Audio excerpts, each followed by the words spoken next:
Keep your finger here and go with me to the Gospel of John. Keep your finger there and go to John chapter 12. This was our scripture reading. John chapter 12. John chapter 12, and notice with me verse 31. John chapter 12 and verse 31.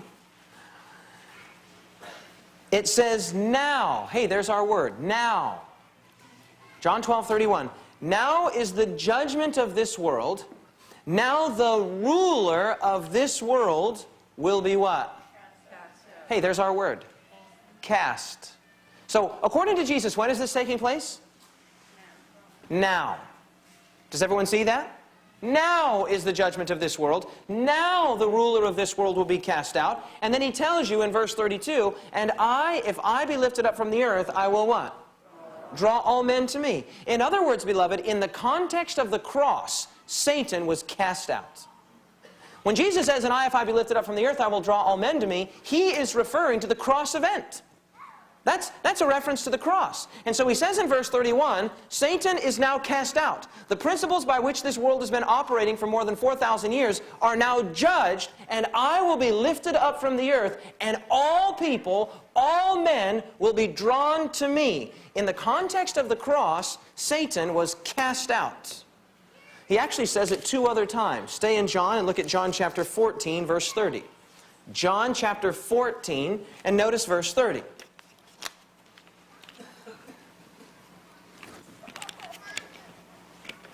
He says, I will no longer talk much with you, for the ruler of this world is coming, and he has nothing in me. The ruler of this world, Jesus calls him here again. The prince of this world is coming, but he has nothing in me. Notice also John chapter 16 and verse 11. He says, of judgment, speaking of the Spirit of God convicting of judgment because the ruler of this world is what?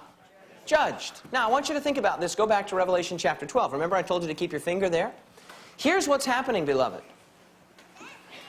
For 30 years-ish, Jesus was on earth, walking and talking and teaching and healing and living. And Satan was always trying to get him, trying to deceive him, trying to cause him to sin, trying to tempt him. And at the end of those 30 years, Jesus willingly turned himself over to the authorities.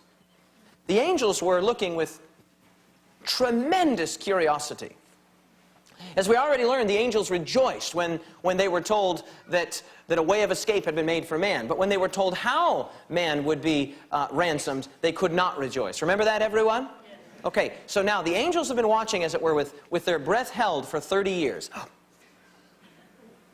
Here comes Jesus, and then he makes it out of that circumstance. He makes it out of that one. And then they notice that Jesus willfully turns himself over. He's been ministering for 3.5 years. They heard his prayer in John 17, I have finished the work which you have given me to do.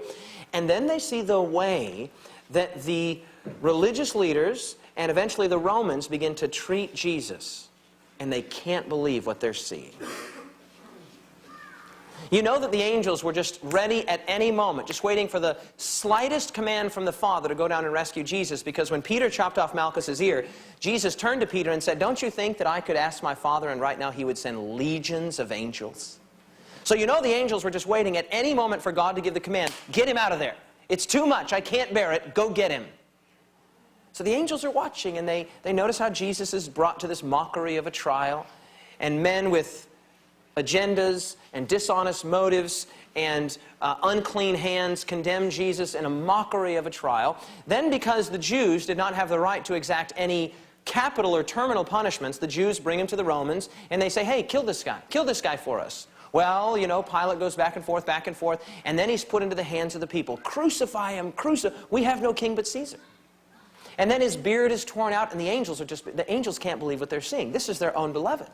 This is the chiefest among 10,000. This is their general. This is their commander-in-chief. He's being spat upon. He's being mocked. And then they see him led, carrying his heavy crossbeam. It's called a patibellum. He's carrying that patibellum up the hill there to Calvary, because they didn't carry the whole cross. They just carried the crossbeam. And because the other much larger beam was left at the top of the hill. He's carrying his patibellum. He brings it up to the top of the hill, and the angels are thinking, no. I mean, he's not really going to do it. And they see Jesus laid out there, and they see the nails come out and the hammer, and they just can't believe what they're seeing. And they see Jesus lifted up between heaven and earth.